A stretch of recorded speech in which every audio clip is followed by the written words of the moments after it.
कि सुन्नी इत्तेहाद कौंसिल की खवातीन और अक़लियतों की मखसूस नशिस्तों के लिए दायर दरखास्तों पर पेशावर हाई कोर्ट ने फैसला महफूज कर लिया है। मजीद जानते हैं डॉन न्यूज़ के नुमाइंदे अब्दुल हकीम से। जी अब्दुल हकीम, बताइएगा फैसला कब तक सुनाए जाने का इम्कान है? ये जी बिल्कुल पेशावर हाई कोर्ट के लार्जर बेंच जिसकी सदारत जो है वो जस्टिस इश्तियाक इब्राहिम कर रहे थे, तमाम जो फरीक़ैन थे इलेक्शन कमीशन ऑफ पाकिस्तान और इसके अलावा जो सुन्नी इत्तेहाद कौंसिल के बैरिस्टर अली ज़फ़र और दीगर जो फरीक़ैन थे तमाम दलाइल उनके सुने और दलाइल मुकम्मल होने के बाद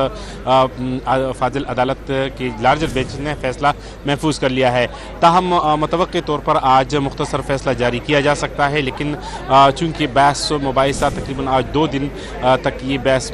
दलाइल पेश किए गए और दलाइल पेश होने के बाद जो जजेस होते हैं, लार्जर बेंचेस होती है, वो आपस में मशावरत करते हैं और मशावरत के बाद फैसला आना होता है। लेकिन मुतवक्के तौर पर आज मुख्तसर फैसला जारी किया जा सकता है और नहीं तो फिर कल का दिन बताया था। हम वक्त तयन नहीं किया गया है और सिर्फ यही बताया गया है फाजिल जजेस की जानिब से कि वो फैसला इस पर महफूज किया जाता है और फैसला सुनाने तक तारीख दी जाएगी। जी अब्दुल हकीम, ये भी बताइएगा आज अदालत की जानिब से कोई अहम रिमार्क सामने आए हैं? जी बिल्कुल, जो आज पूरा बहस और दलाइल जो थे वो 2 ही आर्टिकल पर मुश्तमिल थे। एक आर्टिकल 104 और आर्टिकल 51, जिसके तहत इलेक्शन कमीशन ने सुन्नी इत्तेहाद कौंसिल को जो मखसूस नशिस्तें ना देने पर और इसके अलावा जो अली ज़फ़र बैरिस्टर थे उन्होंने कहा कि ये इख्तियार से तजावज़ किए गए हैं और ये इंटरप्रिटेशन जो आर्टिकल की है वो गलत की गई है। इसके अलावा जो इलेक्शन कमीशन ऑफ पाकिस्तान के जो वकील थे उन्होंने दलाइल पेश किए और दलाइल में उन्होंने यही बताया कि जो इंटरप्रिटेशन की गई है, क्योंकि मखसूस नशिस्तें हैं ख़वातीन को और अक़लियतों को, तो असम्बलियों को ये सीटें खाली नहीं छोड़ी जा सकती, इसलिए इलेक्शन कमीशन ने सीटें तकसीम होने पर फैसला किया और तमाम सियासी जमातों को सीटें दी गई ताकि मखसूस नशिस्तें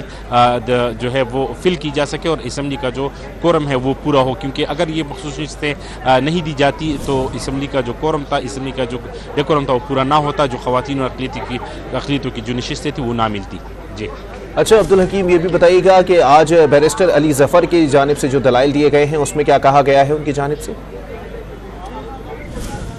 जी बिल्कुल, बैरिस्टर अली ज़फ़र जो कि सुन्नी इत्तेहाद कौंसिल के वकील थे, उनकी जानिब से आर्टिकल 104 और आर्टिकल 51 का हवाला देते हुए इलेक्शन कमीशन ऑफ पाकिस्तान के एक्ट 2017 के तहत कि जो इंटरप्रिटेशन की गई है आईन की इलेक्शन कमीशन की जानिब से, वो इंटरप्रिटेशन गलत की गई है और सुन्नी इत्तेहाद कौंसिल का जो मखसूस नशिस्तें हैं अक़लियतों को और ख़वातीन को, ये उनका हक़ है, बुनियादी हक़ पे उन्होंने आर्टिकल